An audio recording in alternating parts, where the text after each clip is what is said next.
नमस्कार, बहुत स्वागत है आप सभी का। मैं हूं आपके साथ लोकेंद्र त्यागी। देश आजादी का जश्न मना रहा है। मध्य प्रदेश के शहर शहर तिरंगा यात्रा निकाली जा रही है। मुख्यमंत्री मोहन यादव से लेकर तमाम मंत्री और विधायक तिरंगा यात्रा में शामिल हो रहे हैं और देशभक्ति का संदेश दे रहे हैं।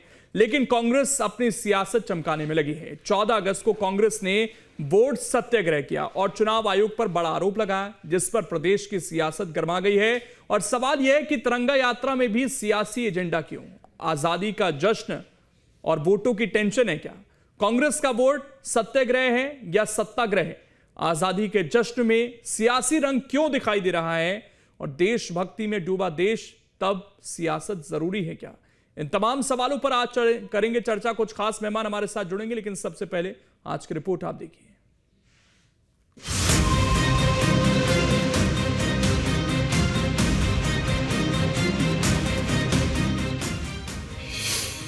आजादी के जश्न में सियासी रंग, तिरंगा यात्रा के जवाब में वोट सत्याग्रह, हाथों में तिरंगा, संवैधानिक संस्थाओं पर हमला। कांग्रेस का ये कैसा विरोध? तिरंगा हमारे देश की आन बान और शान है। हर भारतवासी को तिरंगे पर नाज है। स्वतंत्रता दिवस के मौके पर शहर शहर देशभक्ति के रंग में रंगा नजर आ रहा है। मध्य प्रदेश में भी तिरंगा यात्रा निकाली जा रही है। मुख्यमंत्री डॉक्टर मोहन यादव से लेकर तमाम नेता मंत्री हाथों में तिरंगा थामे देशभक्ति के गीत गाते नजर आ रहे हैं। लेकिन कांग्रेस इसके उलट तिरंगा यात्रा के नाम पर सियासत चमकाने के लिए वोट सत्याग्रह कर रही है। संवैधानिक संस्थाओं के खिलाफ मोर्चा खोल रही है। गुरुवार को मध्य प्रदेश कांग्रेस ने ग्वालियर में वोट सत्याग्रह किया, जिसमें कांग्रेस के प्रदेश प्रभारी हरीश चौधरी, पीसीसी चीफ जीतू पटवारी, विधानसभा में नेता प्रतिपक्ष उमंग सिंगार समेत बड़ी संख्या में कार्यकर्ता शामिल हुए। इस मौके पर प्रदेश अध्यक्ष जीतू पटवारी ने चुनाव आयोग और बीजेपी पर कई बड़े आरोप लगाए। ये पूरे देश में जो वोट चोरी का घर घर बात होने लगी, राहुल गांधी जी ने चुनाव आयोग का जो कार्यशैली है, नरेंद्र मोदी को प्रधानमंत्री बनाने को लेकर चुनाव आयोग ने अपनी जो बेईमानी की है आम जनता के वोट के साथ, उसके खिलाफ जन आक्रोश है। और मैं समझता हूं कि पूरा देश का एक एक जन, ये कोई कांग्रेस की लड़ाई नहीं है, ये कोई राहुल गांधी जी की लड़ाई नहीं है, देश के लोकतंत्र को बचाने की लड़ाई है। और कांग्रेस पार्टी राहुल जी के नेतृत्व में ये लड़ाई लगातार तब तक जब तक ये चुनाव आयोग एक्सपोज नहीं हो जाए, नरेंद्र मोदी की जीत चोरी से हुई ये स्पष्ट नहीं हो जाए, जब तक हम जारी रखेंगे। वहीं विधानसभा में नेता प्रतिपक्ष उमंग सिंगार ने कहा कि मध्य प्रदेश के चुनाव में भी वोट चोरी हुई है।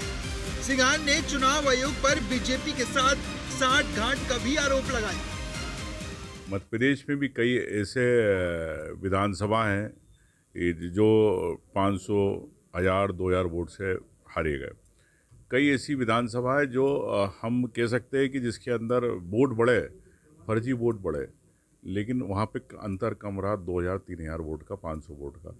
मैं समझता हूँ कि ये सीधे सीधे वोट की चोरी हुई है। मध्य प्रदेश में भी हुई है कि सरकार, बीजेपी की सरकार के साथ आप मिले हुए, केंद्र की सरकार के साथ। मध्य प्रदेश कांग्रेस प्रभारी हरीश चौधरी ने न्यूज स्टेट से बात करते हुए कहा कि ये जनता की लड़ाई है, इसलिए पार्टी जनता के बीच पहुंची है।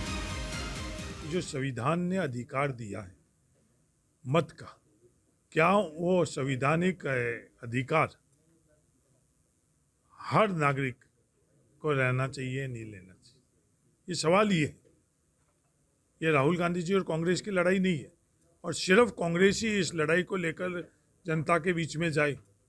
ये देश को बचाने का, संविधान को बचाने की, लोकतंत्र को बचाने की लड़ाई है, जिसमें हर नागरिक को, हम लोगों को इस मुद्दे पर विचारधारा से ऊपर उठकर और साथ में होना पड़ेगा। वहीं कांग्रेस के वोट सत्याग्रह पर बीजेपी ने पलटवार किया है और उसे संवैधानिक संस्थाओं और लोकतंत्र पर हमला बताया है। दरअसल ये खोट सत्याग्रह है, वोट सत्याग्रह नहीं है। तिरंगा यात्रा जिस प्रकार से पूरे देश में घुमड़ घुमड़ कर लोग निकाल रहे हैं, कांग्रेस घबरा गई है। कांग्रेस को लग रहा है इस तिरंगे में भी कोई वोट है। सच तो ये है कि कांग्रेस जिस कारणों से वोट सत्याग्रह कर रही है, उन कारणों में बांग्लादेशी हैं, उन कारणों में देश के दुश्मन हैं। स्वतंत्रता दिवस का मौका है, देशवासी देशभक्ति के रंग में सराबोर नजर आ रहे हैं, लेकिन कांग्रेस ने इस आजादी के जश्न में सियासत का रंग घोल दिया है। Team news tit. और इस मुद्दे पर चर्चा करने के लिए हमारे साथ खास मेहमान जुड़ गए हैं। सबसे पहले परिचय करा देता हूं, डॉक्टर सत्यप्रकाश शर्मा जी हैं, वरिष्ठ पत्रकार हैं। प्रियंका दुबे जी हैं, प्रवक्ता हैं एमपी बीजेपी की। और राम पांडे जी हैं, प्रवक्ता हैं एमपी कांग्रेस के। आप तीनों का बहुत बहुत स्वागत है। सत्यप्रकाश जी, एक तरफ आजादी का जश्न है, दूसरी तरफ संवैधानिक संस्थाओं पर सवाल हैं। तिरंगा यात्रा भी निकल रही है, तो उसमें भी अपना अपना एजेंडा है। क्या आजादी के जश्न में तो कम से कम पार्टियों को एक दिखना चाहिए, वो भी नहीं दिख रहा है?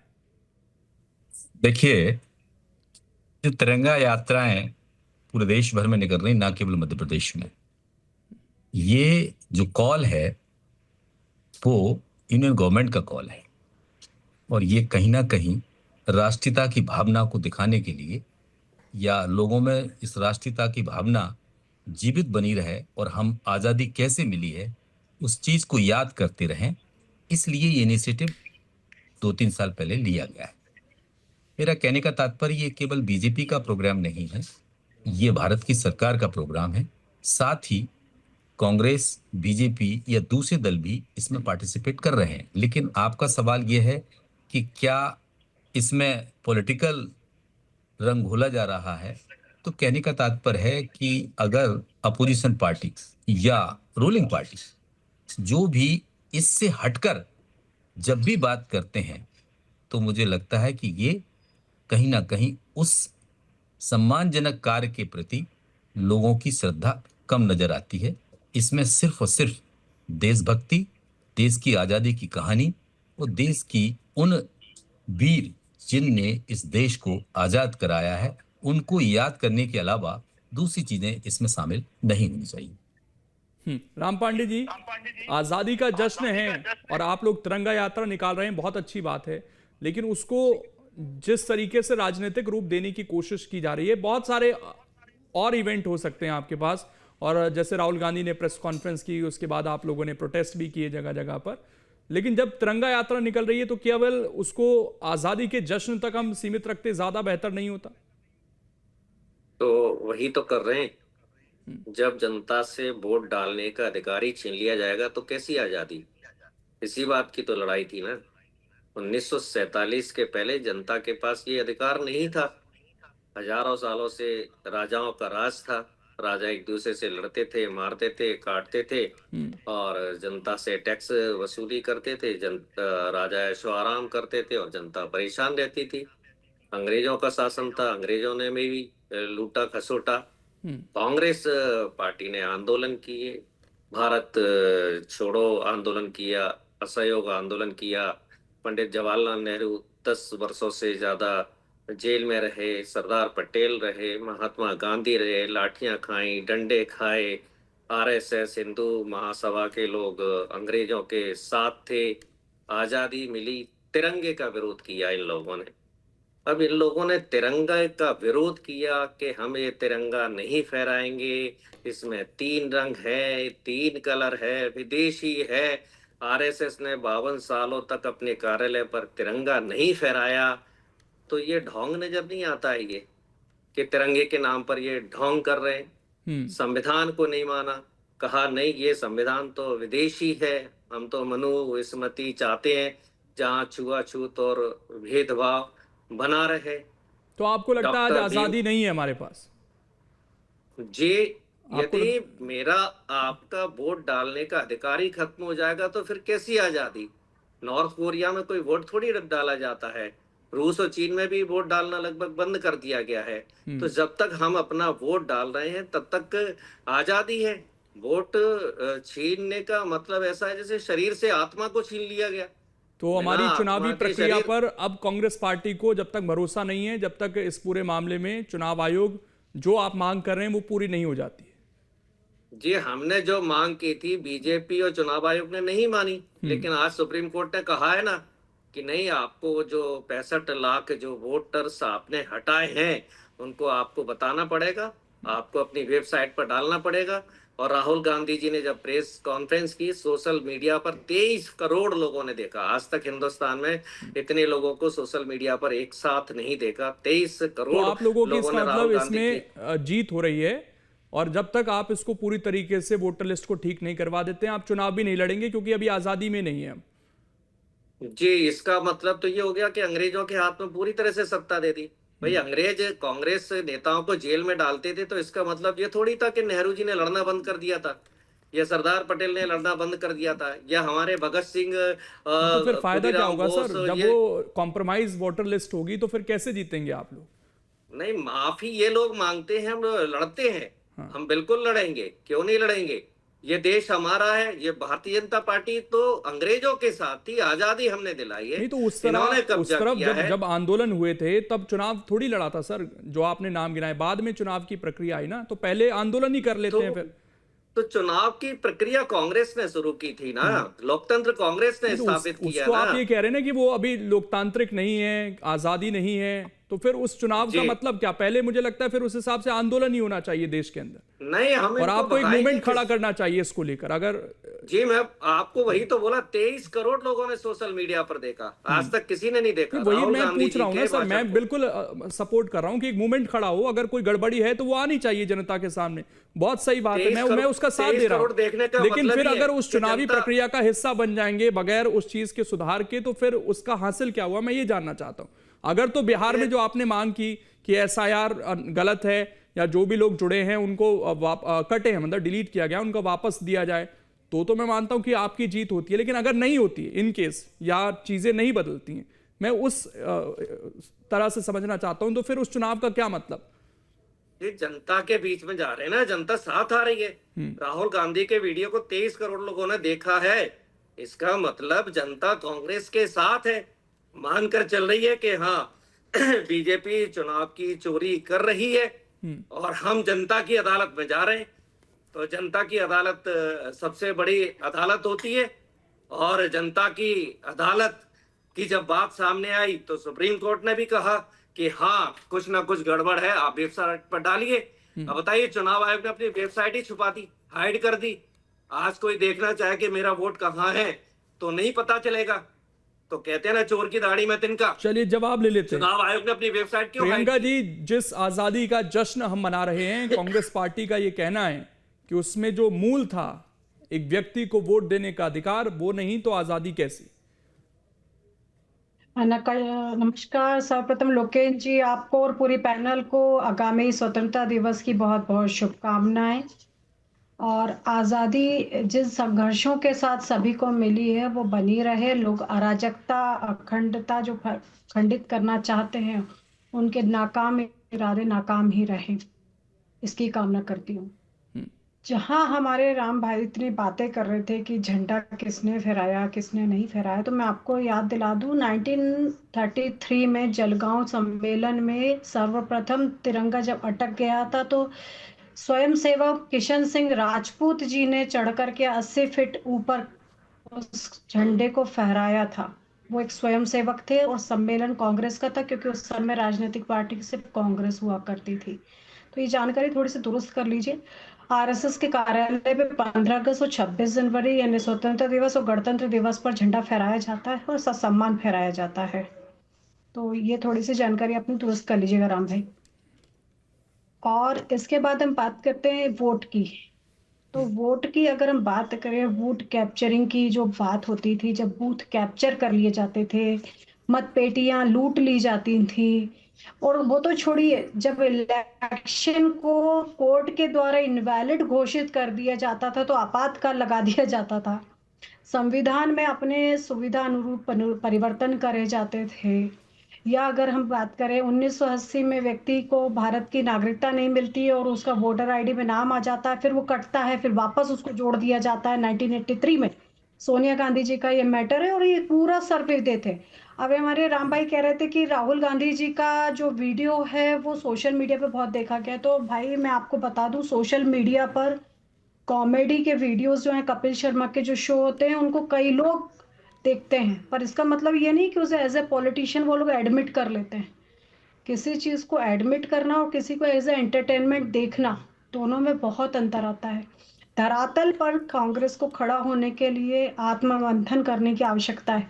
हम कहते हैं निष्पक्षीय कोई सी भी चीज जो प्रणाली वो निष्पक्ष हो, निर्भयता से पूरे देश में लागू हो। एसआईआर के माध्यम से वही कोशिश की जा रही है कि पूरी तरीके से एक एक वोट की जानकारी निकाली जाए और उसको लागू किया जाए। तो आपको तो आगे आकर के, और आपके बूथ एजेंटों को, मैं तो कहती हूँ आपके बूथ एजेंट सारे आगे आए, हम भी धरातल पर उतरे। मैं तो मेरी भी बात कर रही हूँ as a booth agent Bharatiya Janata party की, और आपका भी आह्वान करूंगी राम भाई कि हमें सघनता से एक एक घर जा करके वोट चेक करवाने चाहिए। किस घर में कितने मत हैं, कितने नहीं है, कितने कट गए हैं, कितने जीवित है, कितने मृत, दुरुस्त कराइए ना सूची को।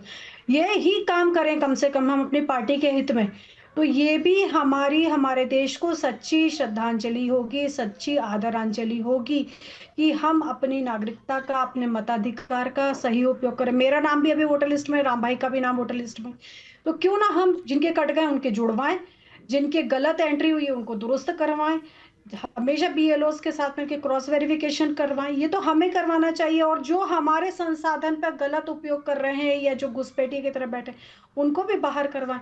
स्वतंत्रता दिवस पे कम से कम अपने देश के प्रति हम ये जिम्मेदारी, अधिकारों का उपयोग करने के साथ कर्तव्यों का निर्वहन भी करें, इसमें क्या बुराई है।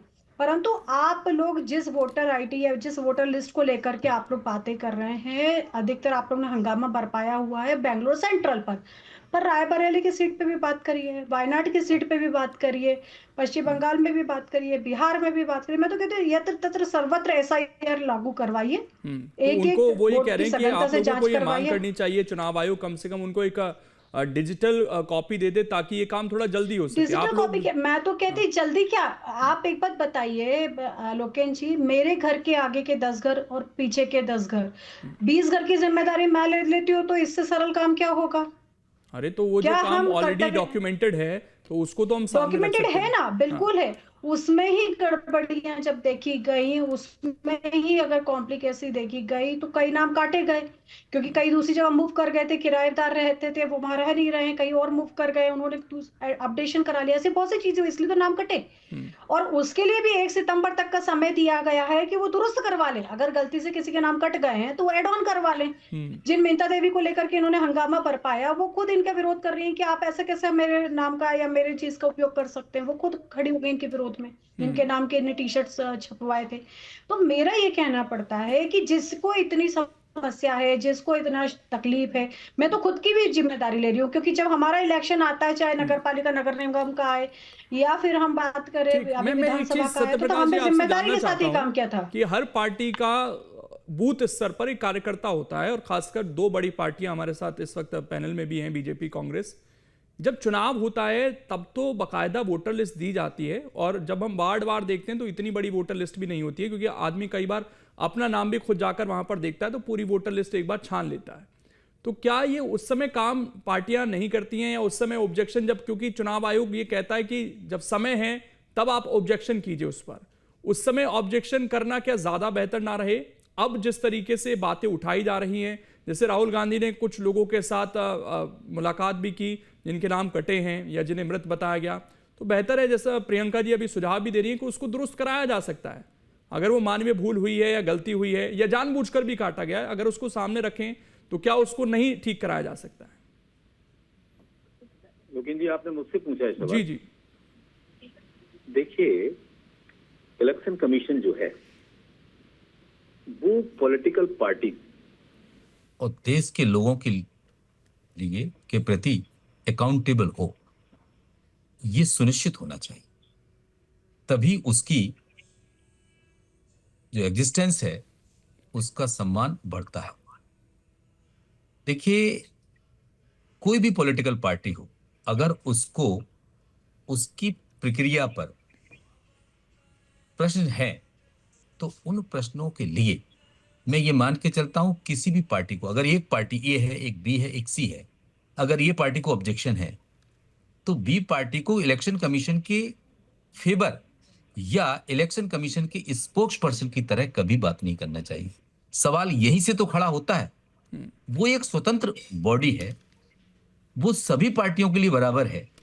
हाँ, उसमें अगर कमी है तो रास्ते हैं। प्रोटेस्ट एक रास्ता है, कोर्ट एक रास्ता है, उस रास्ते के मार्फत उनको दुरुस्त कराया जा सकता है। आपने कहा कि जब वोटिंग होती है उस समय केवल हम ऑब्जेक्शन कर सकते हैं, लेकिन उसमें सुधार करने का कोई गुंजाइश उस समय नहीं होती है।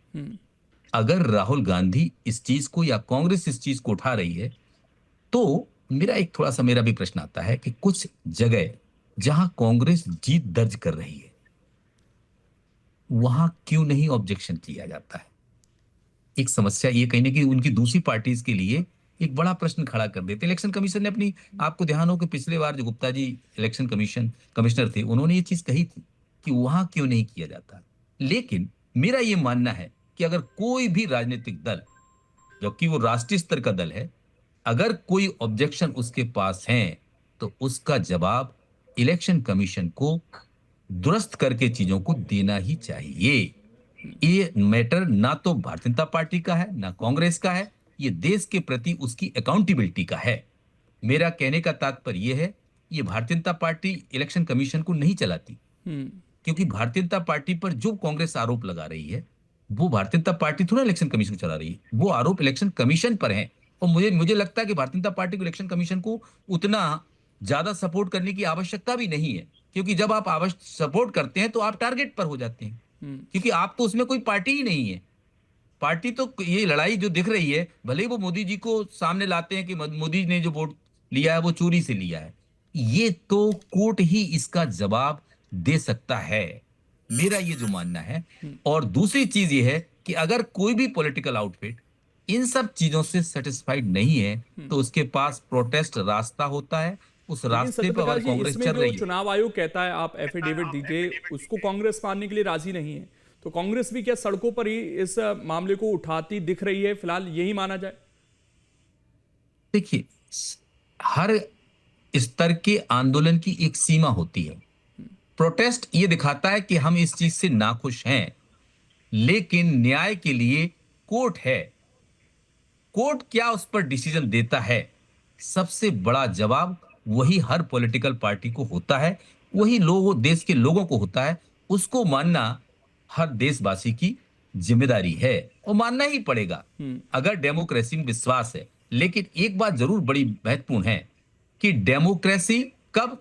जब देश आजाद, और जब डेमोक्रेसी है तभी देश आजाद है, और डेमोक्रेसी है तो डेमोक्रेसी का जो सिस्टम है वो दुरुस्त होकर साफ सुथरा और उसमें लोगों का विश्वास हो, इस तरफ इलेक्शन कमीशन को पूरे प्रयास करने चाहिए। ठीक, राम पांडे जी, एक सवाल वही बार बार उठता भी है कि कई दावों को तो इलेक्शन कमीशन झुटला भी रहा है और कुछ दावों को ये कह रहा है कि आप एफिडेविट दीजिए, तो आपको लगता है कि ज्यादा बेहतर लड़ाई जनता के बीच जाकर प्रोटेस्ट कर लड़ी जा सकती है?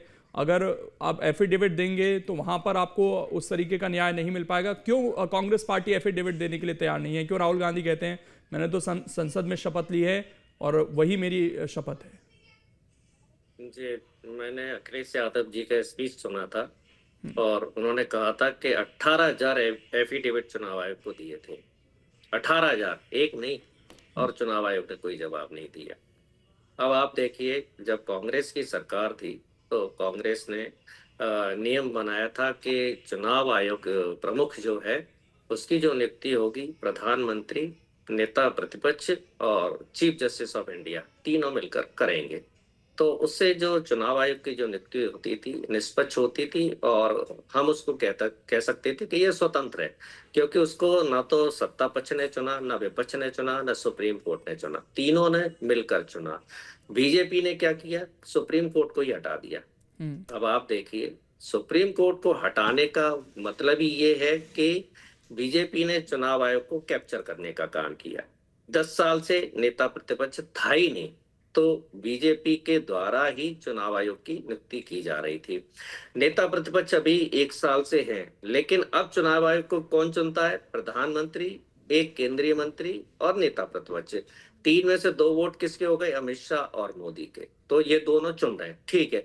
उसके बाद भी चुनाव आयोग का 3-3 बार एक्सटेंशन, और भी कई हमारे सीनियर अधिकारी हैं, आईएएस अधिकारी हैं, योग्य हैं, लेकिन मोदी जी और अमित शाह केवल एक ही आदमी को 3-3 बार एक्सटेंशन देते हैं। तब सुप्रीम कोर्ट ने कहा क्या बात है कि एक ही आदमी को आप 3-3 बार एक्सटेंशन दे रहे हो? तब फिर किसी दूसरे को चुनाव आयोग प्रमुख बनाया, लेकिन उसमें सुप्रीम कोर्ट का कोई रोल नहीं है। तो भारतीय जनता पार्टी ने सुप्रीम कोर्ट को चुनाव आयोग प्रमुख की नियुक्ति से हटाकर ये साबित कर दिया है कि हाँ, देश की संवैधानिक संस्थाओं पर कब्जा किया जा रहा है, वापस से देश को गुलामी की ओर ले जाया जा रहा है, वोट देने के अधिकार को खत्म किया जा रहा है। अभी आपने कहा कि लोग कोर्ट जाएंगे, कितना जाएंगे? अभी चंडीगढ़ मेयर चुनाव में गए थे ना कोर्ट, जब वहां के चुनाव अधिकारी की शिकायत की गई कि ये बीजेपी को मेयर का चुनाव जिताया गया है, तो न बीजेपी मानी न वहां की सरकार मानी और वो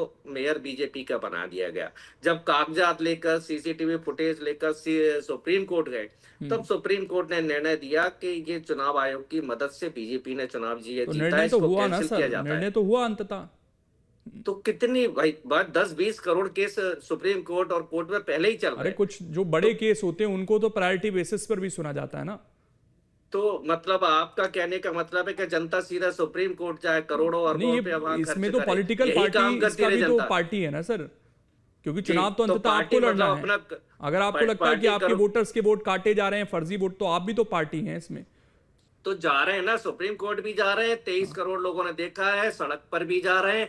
अब बीजेपी के लोग 23 करोड़ जनता को मूर्ख कह रहे हैं। चलिए तो एक आखिरी कमेंट प्रियंका जी से ले लेते हैं। प्रियंका जी, ये अगर वो लड़ाई लड़ रहे हैं चुनाव आयोग के खिलाफ, तो क्या आपको लगता है कि ये तो हमारा मूल है कि चुनाव निष्पक्ष हो, आप लोगों को भी साथ देना चाहिए उनका? लोकेश जी, मैं वही बता रही हूँ कि जाकी रही भावना जैसी, प्रभु मुहूर्त देखी तीन तैसी।